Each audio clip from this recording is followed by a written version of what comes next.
everyone. This is Margaret Hirsch at Home with Hirsch's, and thank you so much for joining us for our property club today. And we are very honored to have Ryan Greeff from Key One Properties in Cape Town with us as our guest speaker. And we've just met him now, and we're so excited because he's had amazing accolades and done amazing things, and really, really young. And the reason I want you to listen to what he's got to say is that my aim is to have every woman in this country financially independent. And you can be financially independent if you've got your own roof over your own head. You don't have to go and live with a man to get your food and accommodation from him. You can be financially independent, and it is possible. I just like to tell people the story. I started my portfolio, which is now over R1 billion worth of property in this country, but I started buying a house in actually number 1 Atterbury Road in Durban North for 2,000 Rand way back when in the early 80s. I paid it off. I put a tenant in it. It wasn't an area I wanted to live in. I put a tenant in it. I paid it off. I then moved a little further up the road to 97 Lothian Road. I bought a bigger house for more money, and I paid that one off. And so I went on until I could buy the house of my dreams, which was One Grosvenor Crescent, Durban North, where I lived, where my children were brought up. I then sold that, bought the roof of Mont Blanc, which was the tallest building in those days on the coast of Africa.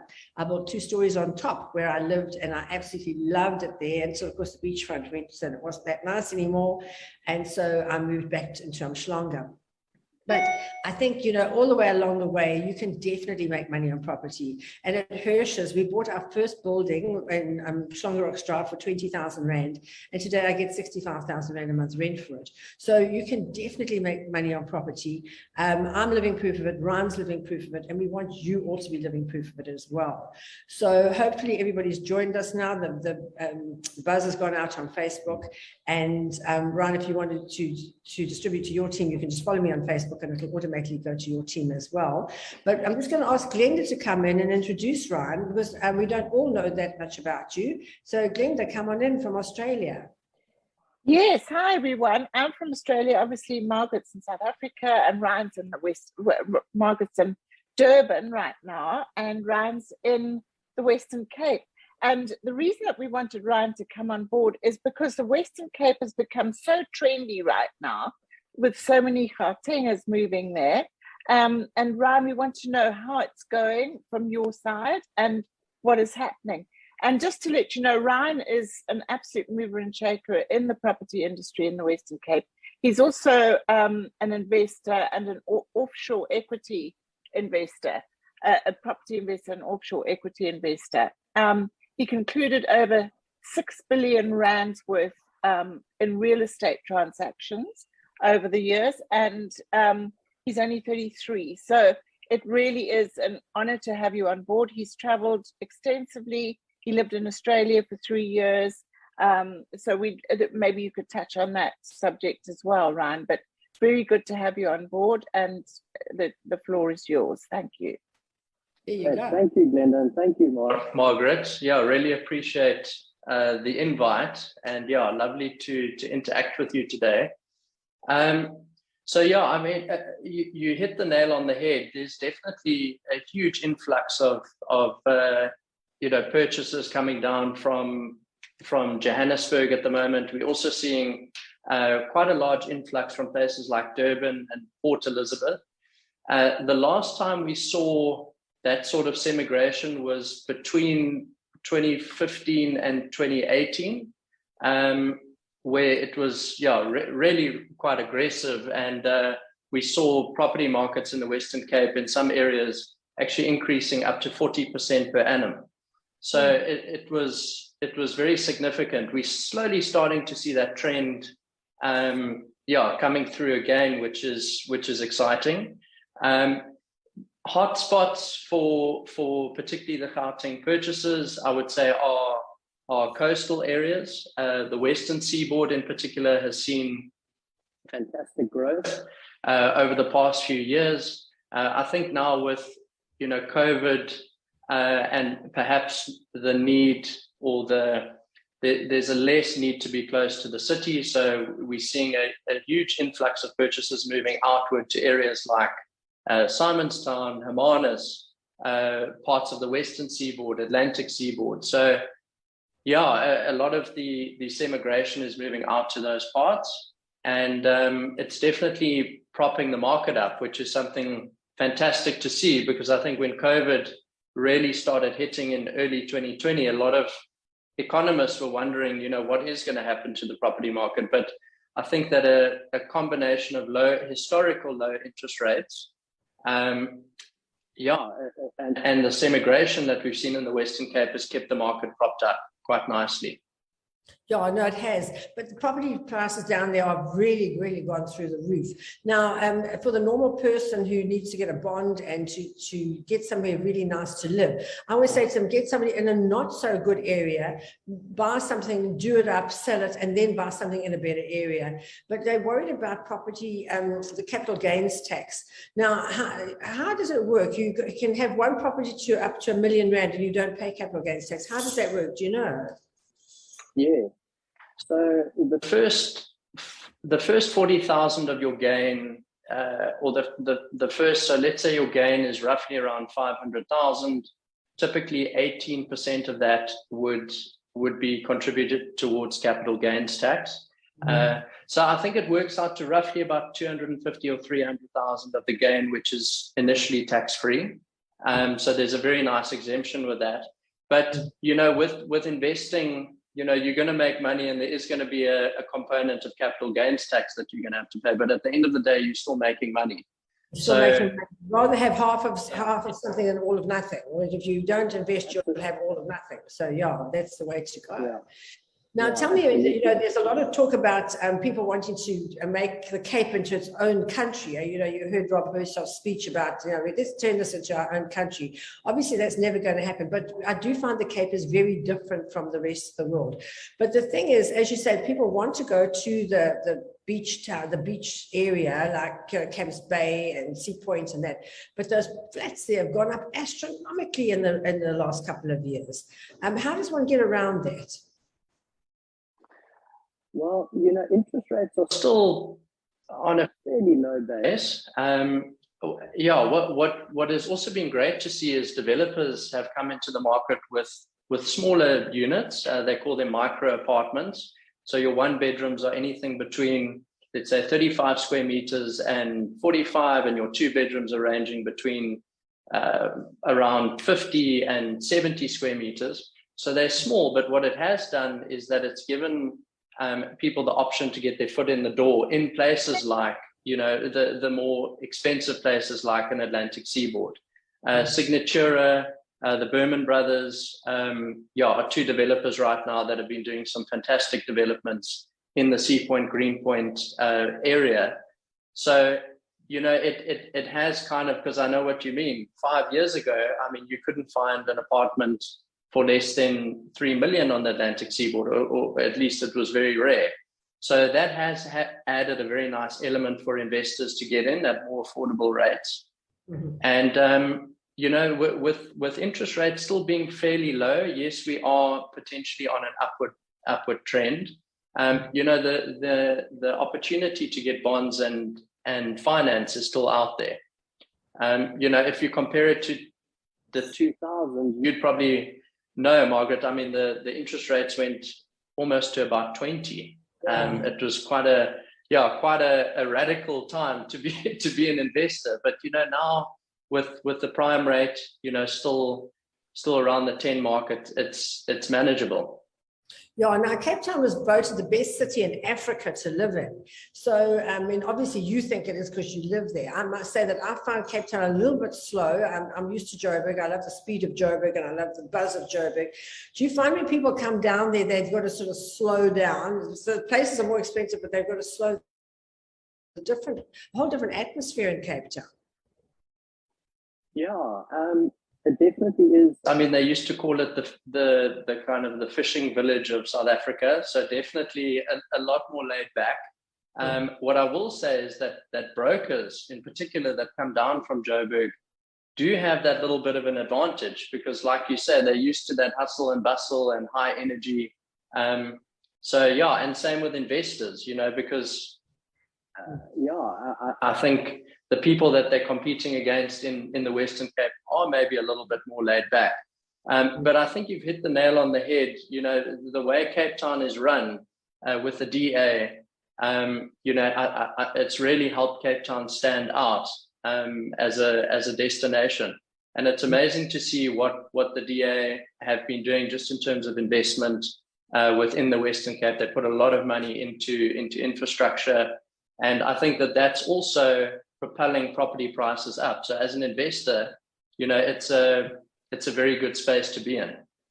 Yeah, now, we live in Durban and in Joburg, and we all live in these secure complexes. But when I actually went looking for property in Cape Town, I decided I wanted to buy myself a place.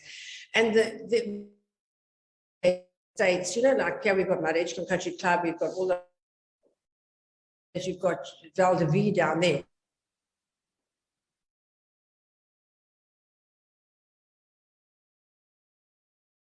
Cliff, but you don't really want to live in Cliff because every time you've got to go, like I always say, you have to go to the airport, you've got to go through all that traffic all the way down and through town and out the other side. Why do you think that Cape Town never got all those gated estates like we've got in the other cities? It's a very good question. I suppose, the DA has done a great job in terms of stopping crime. Obviously, it's always going to be there, but I think if you compare it to places like a Joburg, Durban, PE, East London, it's probably still on the safer side. They are, I must say, developers are starting to look for spaces where they can put security. Places like Steenberg has done phenomenally well over the years because it offers that safety aspect. There's just behind me here is High Cape, which is another security complex up in Devil's Peak, which has also performed phenomenally well. I think it also comes down to a lack of space. I think there probably would be a lot more if the space was available. And again, that's the attractive thing about Cape Town is that you're in between a mountain and the ocean. So the amount of space there is available to develop is limited. Whereas in places like Joburg, you can keep on building out. And I think that has definitely attributed to prices rising over the years. Yeah. Now, I've just got lots of stuff coming in the chat here, but there's still lots of informal settlements in Cape Town. And I know from the airport, you drive through all those informal settlements. How much impact does that have on the price of the buildings nearby, or do people not even care? Yeah, that's a good question. They don't. It's sort of become the norm. It is what it is. I don't think people pay too much attention to it. I think if you're right on top of the settlement, sure, it will have an impact. If you look at places like Hout Bay, for example, prices have been quite rocked there over the last few years with the informal settlement. I don't think. I think being in places like City Bowl, Western Seaboard, you are quite sheltered, but certainly as you go out to places like, Epping and certainly I think in the industrial and commercial space, that's definitely more of a factor as you start going out toward that area. So have you found that sales have been hindered? Because Nadia says unemployment and cost of living is definitely a factor that hinders sales, and qualifying for a bond becomes problematic. And I know that some of my staff have had to really dig deep and get deposits and things, because they just, between the two of them, they just don't earn enough to be able to qualify for a bond, even with these low bond rates.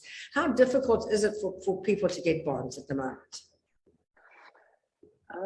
There are some at the, let's call it the 2 million and under range. There are banks out there that are still giving 110% mortgages, meaning that all of your transfer costs can be covered, plus obviously the asset price. So that is still available, and not a lot of investors, I think, actually know about that. So, definitely when you are applying to a bank, just check with them if, they do offer that 110% option. But certainly,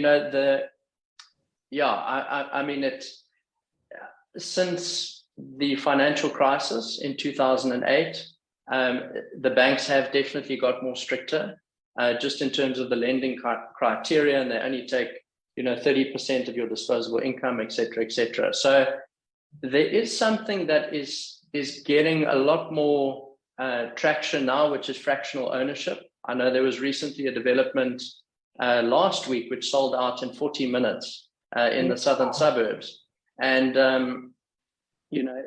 it's really that concept of you can buy a percentage of a unit as opposed to buying the whole thing. And that has been amazing for young investors in particular, that, like you say, it's not that easy to get those higher bonds. They can still participate in the market now. I see that they're doing it in luxury art. That's been really popular around the world. And I think slowly but surely, I hope to see it more and more in the property space.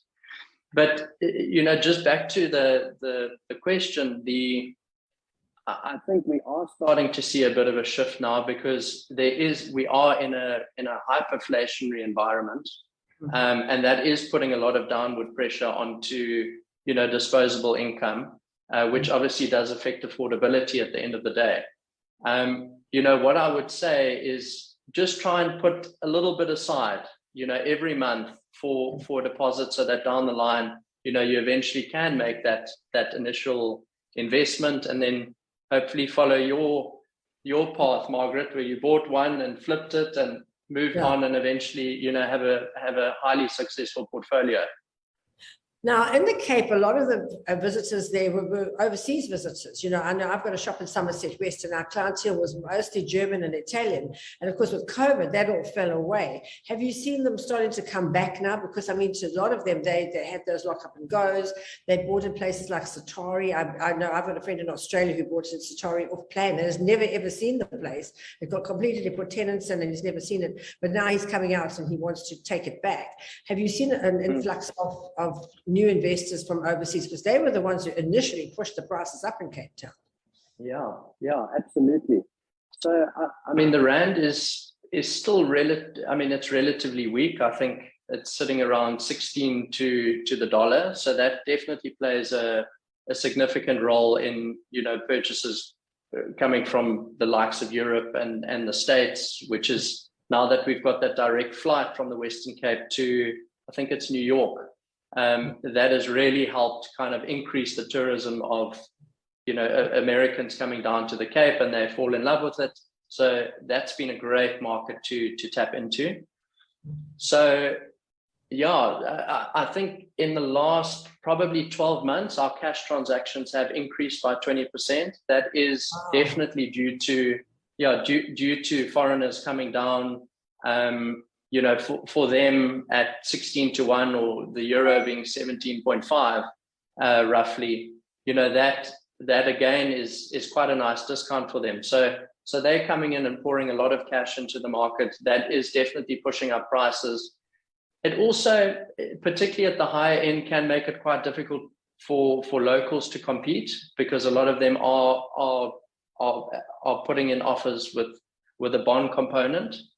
So it'll be interesting to see how that plays out over time. But I think definitely with sentiment and the world coming back to some form of normal, people are far more inclined now to kind of take the cash out of those money market accounts, whether it's offshore or locally, and put it into property. And I think that's the surge that we're seeing now in the market.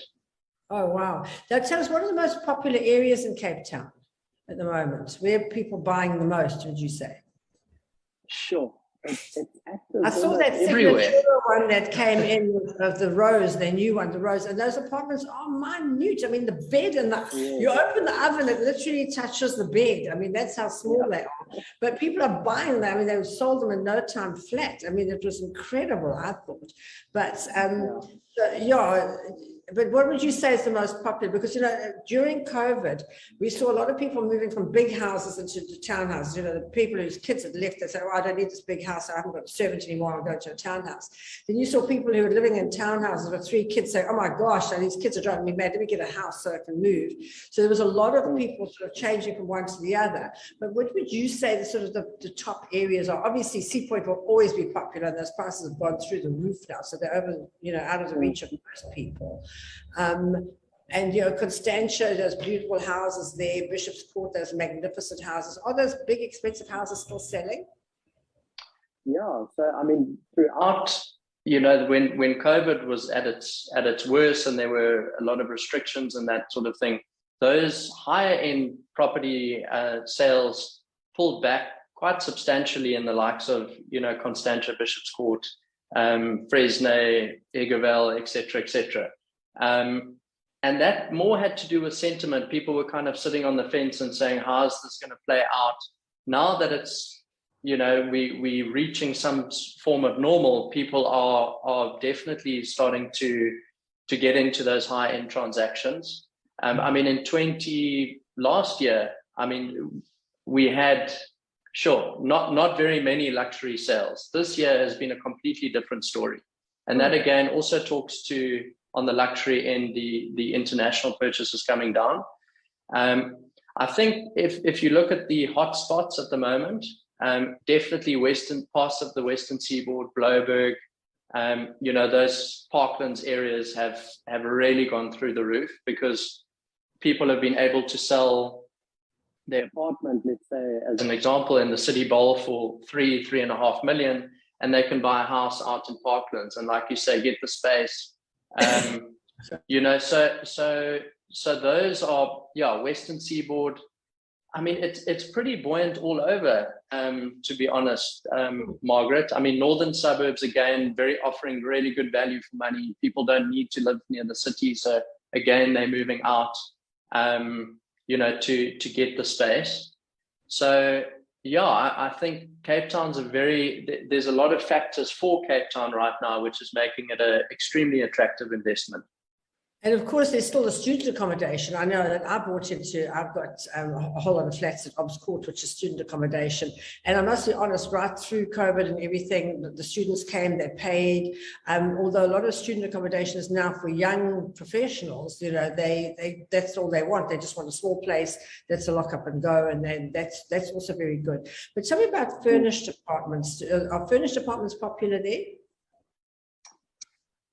It depends which sector of the market you're looking at. I think definitely in the student side, absolutely. Because it's quite expensive for students to furnish a place, especially when they haven't had time to save. As soon as you start going to the 3 million plus in Sea Point, people typically have their own furniture. Especially if they've just sold a house and now they want to get a feel for the area, so they might rent in Sea Point, but they've got all that furniture that they had in the house. So, there typically we see a lot of unfurnished. We do a lot of unfurnished letting. Probably around 70 to 80% is unfurnished. It really just depends on what sort of segment of the market you're looking at. Yeah. So if you're an investor now and you had a little bit of money, you wanted to invest in the Cape, what area would you go? Would you go to student accommodation? Would you look at those new Signatura ones? Would you go to a house and try and get somebody to rent it? What would you do? What do you think is the best way? Yeah. So I think I would really look at what yield the area offers. So, if I look out in the Parklands sort of area, you're getting yields anything between 7 and right up to 10%. In areas like Atlantic Seaboard, where the price points are a bit higher, you're looking at between 3 and 5%. So there you would need to know that you're going to very likely have a shortfall payment that you're going to need to pay every month, while you're waiting for that bond to go down and you become flush. So, it would really depend, if I had a stable job and I knew that I was able to put money aside every month, then I would probably look at areas like the City Bowl, southern suburbs, Atlantic Seaboard, and I would look at bachelor apartments, 1 bedrooms, 2 bedrooms, possibly even looking to convert, a 1 bedroom to a 2 bedroom and unlock value there, and likewise with a bachelor apartment into a 1 bedroom. It just really depends on your situation. But I mean, if you look at places like Parklands, a lot of investors are also purchasing in places like Rugby, Brooklyn, Salt River. Those sorts of areas right now have good value for money, and you get extremely high yields. So as a young investor that maybe doesn't have access to a lot of disposable income, you don't need to worry about forking out money every month to cover that shortfall payment between, the bond and the rent. Yeah. Now, a lot of people, when they haven't got a job, they think, I'll come and become an estate agent, and they think it's an easy job, and they find that it sure is not easy. What sort of qualifications do estate agents need today? If you decide, I think I quite like this, and I want to become an estate agent. I know I've just done a course in America to be an estate agent in America, but which was very intense and a lot of remembering, which you don't normally have to do today because you can go to Google. But what if somebody wants to become an estate agent? What are the criteria needed? Yeah, I've heard America is very intensive. So good luck. Or have you already finished it? I can't until I get my social security number. You have to have a social security number to write the exam. So I've done the whole course, but I can't write the exam yet. Yeah. Okay. Nice. So we in South Africa, there's something called the Property Practitioners Act, and basically, new interns will get issued with an FFC, and within a 2-year period, they need to complete, a series of different sort of educational components. Things like, a logbook, there's an exam, there's a series of assignments and tests. And then eventually when you pass the exam after 2 years, you become, a fully fledged broker or a full status agent. I think things that can help with that transition is definitely if you are able to study, something in business, marketing, management, which is what I studied. I find that there was a lot of relevant topics in that degree that assisted in making that transition into brokering. But, like you said, with the internet these days, you really, if you aren't able to go into, a tertiary institution, there are so many fantastic people that you can study online. I mean, if you're looking at on the investing side, there's Robert Kiyosaki, Rich Dad, Poor Dad. He was the author of that famous book. There's people out there like that you can study, and then also on the brokering side.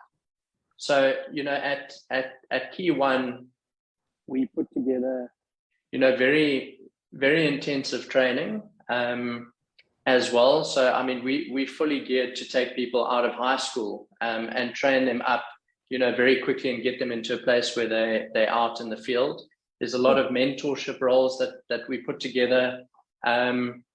So it really depends on what your situation is. But I do think studying a business degree can help. But if you can't do that, the internet is fine. And then when you eventually go into a brokerage, there are plenty of educational institutions that you can plug into that are linked to the EAB, the Estate Agency Affairs Board, and they will then assist you with your what they call the NQF Level 4, which is the qualification that one needs to go through to eventually become a full status agent.